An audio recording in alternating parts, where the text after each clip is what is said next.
Hello friends, मैं हूं सन्मय प्रकाश और आप देख रहे हैं यूट्यूब चैनल सरकारी जॉब न्यूज़। ये 11 मई 2020 के इंपॉर्टेंट करंट अफेयर्स क्वेश्चंस हैं। इसका PDF with notes MCQ available है फ्री में इस वीडियो के डिस्क्रिप्शन में, या आप इसे वीडियो खत्म होने से ठीक पहले मेरे बगल में जो डाउनलोड का लिंक आएगा वहाँ से ले सकते हैं। तो पहला क्वेश्चन लेते हैं। कोविड-19 की वजह से जो अभी लॉकडाउन है, इस बीच में रेलवे ने कब से पैसेंजर ट्रेन शुरू करने की घोषणा कर दी है? इसका आंसर होगा 12 मई। देखिए, कोविड-19 की वजह से यानी कोरोना वायरस की वजह से 21 मार्च से ट्रेनों का संचालन बंद कर दिया गया था और लॉकडाउन में लगभग 50 दिनों तक यात्री ट्रेनें जो है बंद रही। हालांकि कुछ श्रमिक स्पेशल ट्रेनें चली, लेकिन जो नॉर्मल पैसेंजर जो ट्रेनों की गतिविधि थी वो सब बंद थी। तो अब 12 मई से यात्रा शुरू होगी और तमाम लोग जो अलग अलग जगह रुके हैं तो वो कोशिश कर सकते हैं टिकट लेने की। शुरुआत में 15 जोड़ी ट्रेनें चलाई जाएंगी, दिल्ली से चलेंगी और ये 11 मई यानी आज शाम 4 बजे से इसका टिकट का रिजर्वेशन शुरू हो सकेगा। ऑनलाइन रिजर्वेशन होगा, वेबसाइट से होगा, IRCTC की वेबसाइट से। प्लेटफॉर्म टिकट नहीं मिलेगा, वहाँ जाने की अनुमति नहीं होगी। जिसके पास टिकट होगा वही प्लेटफॉर्म के अंदर हो सकता है। तो अलग अलग जगहों के लिए ट्रेनें ये जाएंगे। तो एक इम्पॉर्टेंट इन्फॉर्मेशन थी, चूँकि बहुत लंबे समय के बाद ट्रेन शुरू हो रही है और भारतीय ट्रेन के इतिहास में, भारतीय इंडियन रेलवे के इतिहास में ऐसा पहली बार हुआ कि 50 दिनों तक या उससे ज़्यादा वक्त तक ट्रेनें बंद रही। तो कब बंद हुआ था और कब शुरू हुआ, ये दोनों डेट आप ध्यान रखिएगा, क्योंकि कभी भी जब आपको कोविड-19 से रिलेटेड कुछ चीज़ें लिखनी हो तो उसके इम्पैक्ट के रूप में आप ये रेलवे के इम्पैक्ट को भी देख सकते हैं, लिख सकते हैं। ओके, और MCQ भी आ सकता है कि ऐसा कब हुआ इतिहास में पहली बार जब ट्रेनों को बहुत लंबे वक्त के लिए बंद रखा गया। तो वो इस वक्त होगा 2020 में। ठीक है, अगला क्वेश्चन लेते हैं। ये भी इम्पॉर्टेंट है बहुत ही, और सबसे ज़्यादा चर्चा में अभी इस वक्त है। कोविड-19 के बाद जो चर्चा हो रही है वो इसी की हो रही है। क्वेश्चन होगा, चाइनीज़ और इंडियन सोल्जर्स के बीच सिक्किम में किस जगह की यानी किस दर्रे या पास के नज़दीक 10 मई को झड़प हुई है, फाइटिंग हुई है? तो उस जगह का क्या नाम है, उस पास का क्या नाम है, वो दर्रा कौन सा है? ये इंपॉर्टेंट क्वेश्चन है। इसका आंसर होगा नाकुला दर्रा। ओके, आप नाथुला मत समझना, नाथुला अलग है और नाकुला अलग है। ओके, तो ये नाकुला दर्रे में ये घटना हुई है। देखिए, अभी ग्लोबल पेंडेमिक चल रहा है, वैश्विक महामारी चल रही है कोरोना वायरस को लेकर। तो इसके बीच में ये घटना हुई है, इंडियन और चाइनीज़ सोल्जर्स के बीच में फाइटिंग हुई है, फिजिकल कन्फ्रंटेशन हुआ है, लात घूंसे चले हैं। और वो कहाँ पर हुई घटना? तो नॉर्थ सिक्किम में मुगथांग एक जगह है, उसी से आगे है नाकुला दर्रा, तो उसी के पास हुई ये घटना। और 150 सोल्जर्स थे, दोनों तरफ से सैनिक थे। और इसमें जो मीडिया रिपोर्ट्स आ रही हैं उसके मुताबिक करीब 11 चीनी सोल्जर्स जो हैं उनको चोटें आई है और 4 इंडियन सैनिकों को वो चोट आई है। और इसकी चर्चा पूरी दुनिया में चल रही है, हुई है, चूँकि 2017 के बाद ऐसा देखा गया है जो बड़ा मामला है जब चोटें आई हैं। 2017 में एक जो काफ़ी लंबे वक्त तक दोनों सैनिक आमने सामने खड़े हो गए थे, उस समय भी फाइटिंग हुई थी, लेकिन अब उसके बाद ये घटना हुई, इसलिए ये इम्पॉर्टेंट है। तो ये जगह कहाँ पर है, मैप में एक फटाफट दिखा देता हूँ। अब देखिए, इंडिया है और ये रहा नाकुला पास। ठीक है, सिक्किम में है ये, और यहाँ पर दोनों देशों के सैनिक का आमना सामना हुआ है। ये नाकुला पास जो है वो 5259 मीटर की ऊंचाई पर है, 5259 मीटर की ऊंचाई पर है। और यहीं पर तिब्बतियन ऑटोनोमस रीजन का बॉर्डर है, ठीक है, जिस पर चीन का कब्जा है और चाइनीज सैनिक जो हैं वहाँ पर हैं तैनात। ठीक है, और आपको बता दूं कि इंडिया और चाइना के बीच में बॉर्डर को लेकर काफ़ी विवाद है, बहुत पुराना। और इस लाइन को, उस बॉर्डर को कहते हैं line of actual control, LAC, वास्तविक नियंत्रण रेखा। ठीक है, इंडिया चाइना के बॉर्डर को। देखिए, हुआ ये था कि 1962 के बाद, उस समय जो वार हुआ था, इंडिया चाइना वार, उसके बाद दोनों देशों की सेनाएं जहां पर तैनात थी उसी को ये वास्तविक नियंत्रण रेखा मान लिया था, LAC। तो विवाद का कारण यह भी है कि इस समय क्या होता है, चूँकि आप देख रहे हो मैप में ग्लेशियर्स हैं, तो वहाँ बर्फ़ पिघलते हैं पहाड़ों के, तो ऐसे में रास्ते और सड़क जो है साफ़ हो जाती है और दोनों सैनिक जो है वो गश्त करते हैं और उसी दौरान आमने सामने आ जाते हैं। कई बार ऐसा भी होता है कि दोनों सेनाएं जो हैं अपने अपने पोस्ट पे होती हैं। कोई एक जैसे इंडियन सैनिक उस पोस्ट से कुछ देर के लिए हटे तो चाइनीज़ सैनिक वहाँ पर चले आते हैं, फिर उनको भगाना होता है लात घूंसों से। कुछ बहस होती है, उसके बाद बात नहीं बनती है तो लात घूंसे चलते हैं, गोलीबारी नहीं होती है। ओके, और दोनों ही देशों के जो सैनिक हैं वो अपने अपने इलाके में सड़कों का निर्माण, इंफ्रास्ट्रक्चर, ये सब काफ़ी कुछ कर रही हैं और इस वजह से मुस्तैदी और गश्त भी बढ़ी हुई है और ये टकराव इसी के बीच में होता है। अच्छा, 2017 में भी भारत और चीन के बीच में उसी के पास में डोकलाम एक जगह है, वहाँ पर टकराव देखने को मिला था। उसमें तो 73 दिनों तक आमने सामने थे सैनिक यहाँ, लेकिन यहाँ पर जो तनाव हुआ है वो लंबा नहीं चला, कुछ वक्त के लिए हुआ और वो ख़त्म हो गया। बातचीत से लोकल वो सब निपट गया मामला। इसके लिए एक प्रोटोकॉल बना हुआ है कि अगर चाइनीज़ सैनिक सामने आते हैं तो क्या प्रोटोकॉल के अनुसार कैसे काम किया जाए।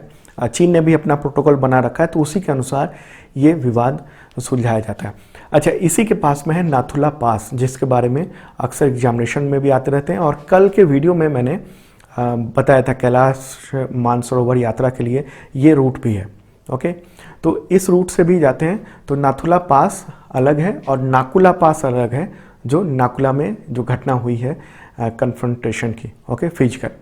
अच्छा, ये आप देख लीजिए कि चीन ने इंडिया के साथ ये जो हरकत की है वो एक तरह से ये भी माना जा रहा है, कुछ मीडिया रिपोर्ट्स में भी देखने को मिल रहा है कि इंडिया ने जो गिलगित और बाल्टिस्तान पे जो वहाँ पर जो वेदर रिपोर्ट्स जारी करने शुरू की है, तो उसका भी एक असर ऐसा हो सकता है कि हल्की सी एक झड़प करवाई जाए। ओके, और दोस्तों इस वीडियो को शेयर जरूर करना अपने दोस्तों को। क्वेश्चन होगा, कोविड-19 की वजह से संकट में घिरती अर्थव्यवस्था को सुधारने के लिए यूएसए यानी अमेरिका की सरकार ने कितने कर्ज लेने का फैसला किया है, कितना डॉलर? इसका आंसर होगा 3 खरब अमेरिकी डॉलर यानी 3 ट्रिलियन अमेरिकी डॉलर। ओके, लगभग है, उसी के आसपास है। और आपको बता दूं कि इसी के आसपास भारत की इकॉनमी भी है, मतलब वो जितना कर्ज ले रहा है उतना भारत की टोटल 1 साल की इकॉनमी है। अमेरिका की ट्रेजरी डिपार्टमेंट ने ये लोन लेने की घोषणा की है और कल मैंने आपको बताया था कि इंडिया भी जो है वो मार्केट से लोन लेने के लिए अपनी जो ज़रूरतें हैं उसकी इच्छा बता चुका है। करीब 12 लाख करोड़ रुपए इंडिया जो है वो कर्ज लेगा ताकि भारत की अर्थव्यवस्था जो है कोविड-19 के दौरान वो ठीक से ढंग से चल सके। उसके बारे में मैंने कल के वीडियो में बताया था, अगर आप लोगों ने देखा हो तो समझ चुके होंगे। तो ऐसी ही स्थिति अमेरिका की भी है। अमेरिका में जो कोविड-19 की वजह से काफ़ी लोग मारे गए हैं, 70,000 से ज़्यादा लोग मर चुके हैं वहाँ पर। तो स्थिति वहाँ ज़्यादा ख़राब है और ऐसे में उसको ज़्यादा जो है रकम की ज़रूरत है। अच्छा, पिछली जो तिमाही थी जनवरी टू मार्च की, तो उसमें अमेरिका की जीडीपी -4.8% थी, मतलब 4.8% की गिरावट हो गई थी। तो आप समझ लीजिए कि जब वहाँ ये हालत है तो बाकी दुनिया और भारत पे क्या हालत होने जा रहा है। अगला क्वेश्चन लेते हैं, किस भारतीय कंपनी ने 14 मई को राइट्स इशू लाने का ऐलान किया है? मतलब ऐलान अभी किया है, 14 मई को ये राइट्स इशू आएंगे। इसका आंसर होगा रिलायंस इंडस्ट्रीज लिमिटेड। ओके, देखिए ये राइट्स इशू क्या होता है, ये एक शेयर जारी करती है कंपनी और ये उसी को दिया जाता है जिसके पास पहले से शेयर हों। ठीक है, तो इसमें क्या होगा, रिलायंस इंडस्ट्रीज़ के इस राइट्स इशू में जो पहले से शेयर धारक हैं जिन्होंने शेयर लिया हुआ है, तो वो 15 शेयरों पर 1 शेयर वो खरीद सकते हैं। मतलब अगर किसी के पास 15 शेयर हैं तो 1 शेयर खरीद सकता है, इसी तरह मल्टीप्लाई हो जाएगा। ओके, इसमें क्या होगा कि टोटल 42 करोड़ 26 लाख 26,894 शेयर का ऑफ़र कर रही है कंपनी और इसका जो प्राइस तय किया गया है वो 1257 रुपये के आसपास तय किया गया है। और इससे जो है कंपनी को, रिलायंस इंडस्ट्रीज़ को कितनी आमदनी होगी, ये इम्पॉर्टेंट आंकड़ा है आपके एग्जामिनेशन के लिए लिखने के लिए। 53,124 करोड़ रुपए की रकम जुटाने का उसने एक टारगेट रखा हुआ है।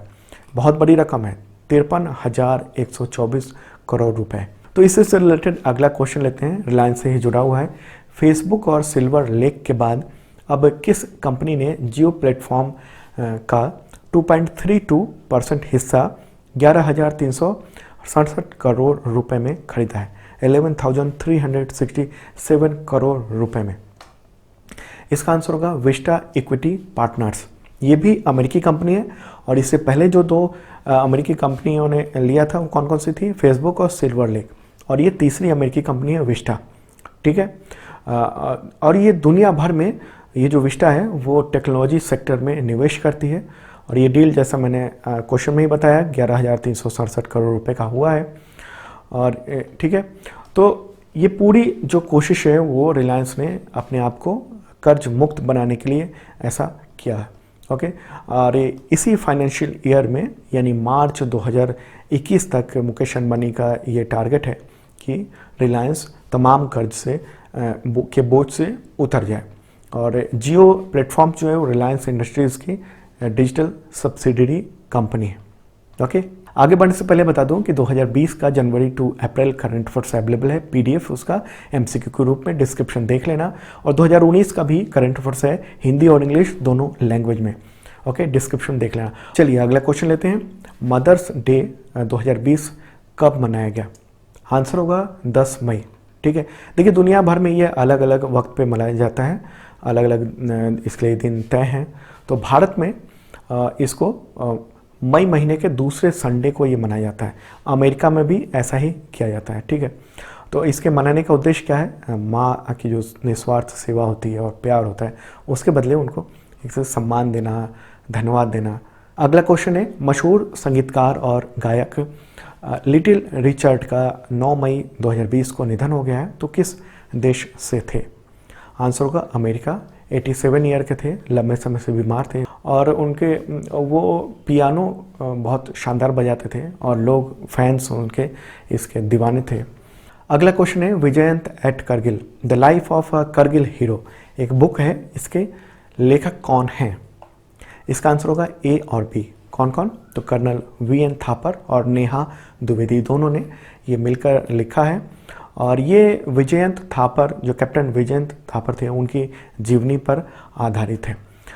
ओके, तो और ये जो बुक जिन्होंने लिखा है वीएन थापर, तो वो विजयंत के पिता हैं और विजयंत की बेटी हैं नेहा द्विवेदी, तो उन्होंने दोनों ने मिलकर ये बुक को लिखा है।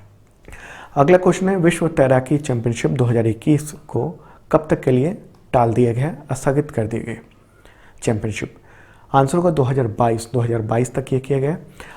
ये जो फैसला है वो विश्व तैराकी संस्था है फिना, तो उसने ये फैसला लिया है और ये आयोजन जापान के फुकुओका में होने वाला था।